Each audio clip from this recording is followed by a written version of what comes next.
Hello you guys, welcome back to my YouTube channel. I would like to apologize to you all first for not updating you anything last week. It was a little bit hectic for me. A lot have happened since we came home from Umrah.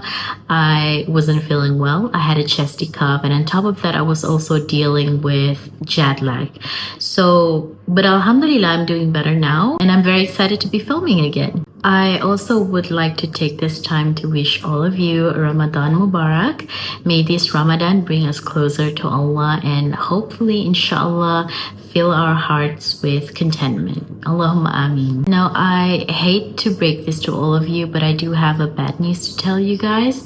Unfortunately, due to the lack of footage in Medina, there won't be any second part of my Umrah vlog. However, if you guys are interested to find out more about my Umrah trip, especially in Medina, you can go to my Instagram and go to the Medina highlight. Now, in today's video, I would like to share with you some of my plans for this Ramadan.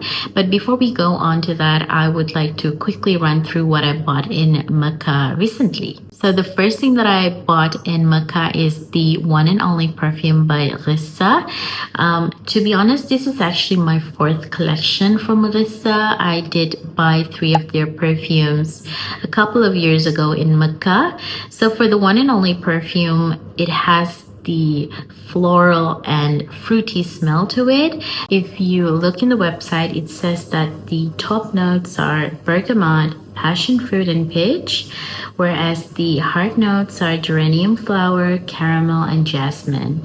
And the base notes are patchouli, Madagascar, ambergris, and white musk.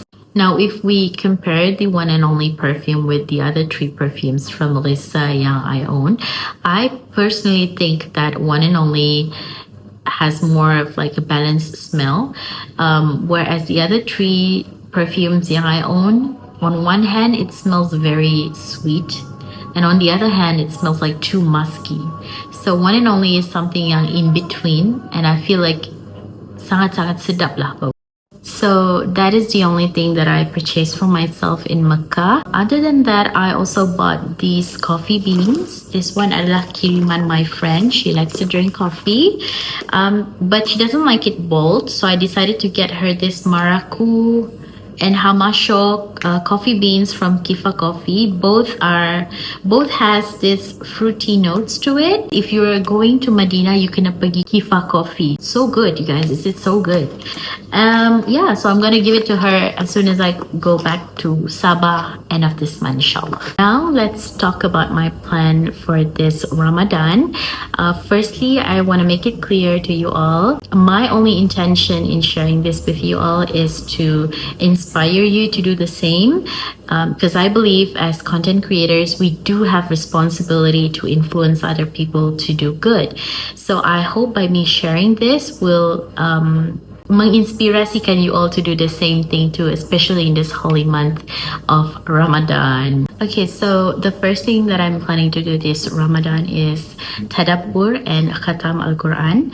Alhamdulillah, the last 2 years of Ramadan, I managed to complete the Quran. However, this year I feel like instead of just aiming to complete the Quran, why not increase my level of understanding towards what I'm reading? So for that, I actually registered myself to a 30-day lecture under the Al-Maghrib Institute. The only thing that I'm facing right now is that the lecture starts at 5 a.m. in the morning, because they follow the New York time zone. So that is the only challenge that I'm facing right now.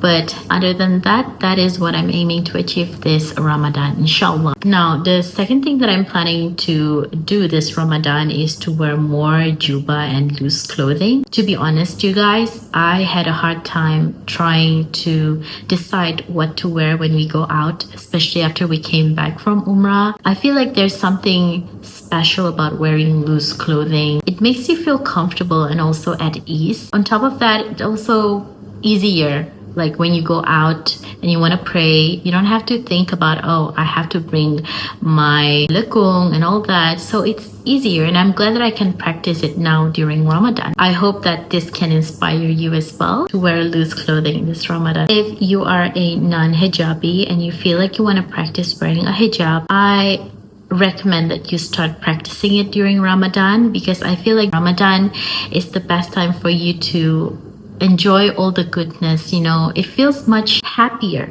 So yeah, if you want to try wearing a hijab, or maybe you've never worn a hijab in your entire life, I encourage you to do so this Ramadan. The last point that I'll be making in today's vlog is I'm also planning to attend more Islamic lectures and classes, inshallah.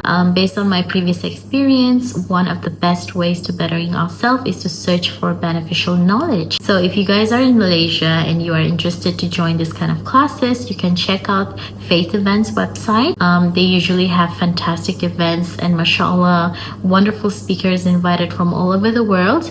So if you're interested, please check out their website. This is not a sponsored video, by the way. So I hope you guys can benefit something from my sharing today. If you like what I shared, please click the like button and subscribe to my channel. Thank you guys for watching. I'll see you in the next video. Bye.